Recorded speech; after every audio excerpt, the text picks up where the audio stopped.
Друзья, всем огромный привет! Мы продолжаем изучать различные способы ретуши, и сегодня речь пойдет о маскировании темных кругов под глазами.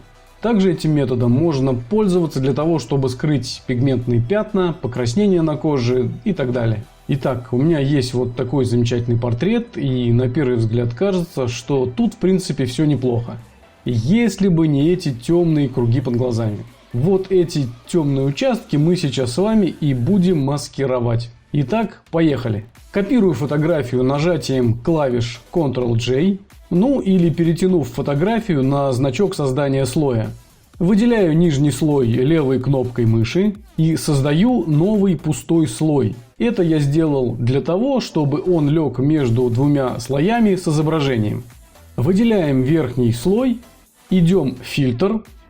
Конвертировать в Smart фильтр. В появившемся окне кликаем ОК. Снова идем в фильтр, выбираем Other, другое, и High Pass, цветовой контраст. Убираем ползунок в 0 и передвигаем его вправо до тех пор, пока не проявится мелкая текстура. Жмем ОК, режим наложения меняем на Overlay. Если я отключу верхний слой, включу его снова, то заметно, как увеличилась резкость. Далее создаем обтравочную маску. Зажимаем Alt, курсор размещаем над пустым слоем. Когда вместо курсора появится стрелка, кликаем левой кнопкой мыши. Теперь у вас стрелка должна появиться вот на этом слое. Это значит, обтравочная маска включена. Если вы не знаете, что такое обтравочная маска, но вам это интересно, посмотрите курс по маскам и слоям по подсказке сверху. А если я теперь отключу слой, к которому мы применили эффект High Pass, включу снова, никаких изменений с изображением не происходит. Значит, мы все сделали правильно. Выделяем пустой слой, будем работать с ним. Выбираем инструмент пипетка. В окне Sample Size выбираем 5 by 5 Average. А в окне Sample выбираем Current and Below. Теперь выбираем место, с которого мы будем брать образец цвета кожи. Это место должно быть рядом с тем местом, которое мы лечим. Кликаем левой кнопкой мыши. Мелькнул круг с образцом цвета. Теперь учимся работать кнопками. Убедитесь, что у вас английская раскладка. Жмем клавишу с буквой B. Теперь у вас активен инструмент кисть. Кисть должна быть мягкая. Непрозрачность ставим где-то на 70-80. Нажатие на 3-5%. Квадратными скобками меняем размер кисти. И теперь аккуратно проводим по темным участкам.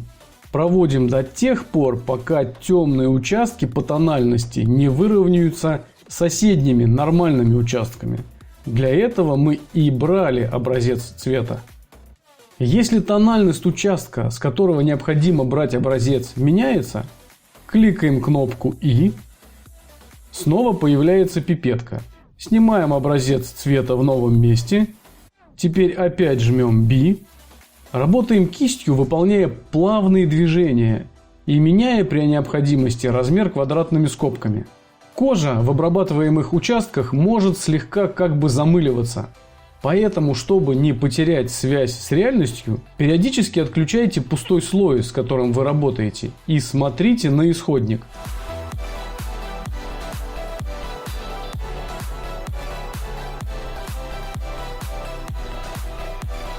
Также можно аккуратно убрать другие пятна, если они есть на коже. Например, на переносице, на лбу, на подбородке, возле глаз, в любых местах. Итак, обработка закончена. Смотрим, какое изображение было изначально и что мы получили в результате работы с образцами кожи. Если в итоге результат вас не устраивает и ваша обработка получилась слишком агрессивной, вы можете изменить интенсивность обработки, изменив непрозрачность слоя, с которым работали. Если же у вас получилось все совсем неаккуратно, не нужно все начинать заново.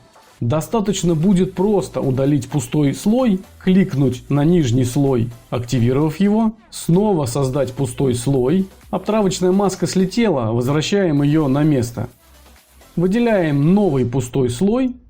Слегка можно поменять нажатие и непрозрачность кисти, учесть ошибки предыдущей ретуши и обработать все заново.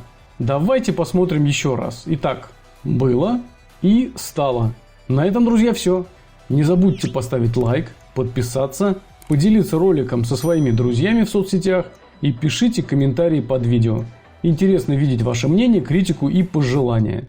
Удачной вам обработки и больше восторженных зрителей. До новых встреч! И в следующем видео по теме ретушь мы разберем с вами один очень простой, но эффективный метод, который позволит вам вернуть текстуру кожи, если вы ее потеряли во время ретуши, например, при работе с частотным разложением. Пока!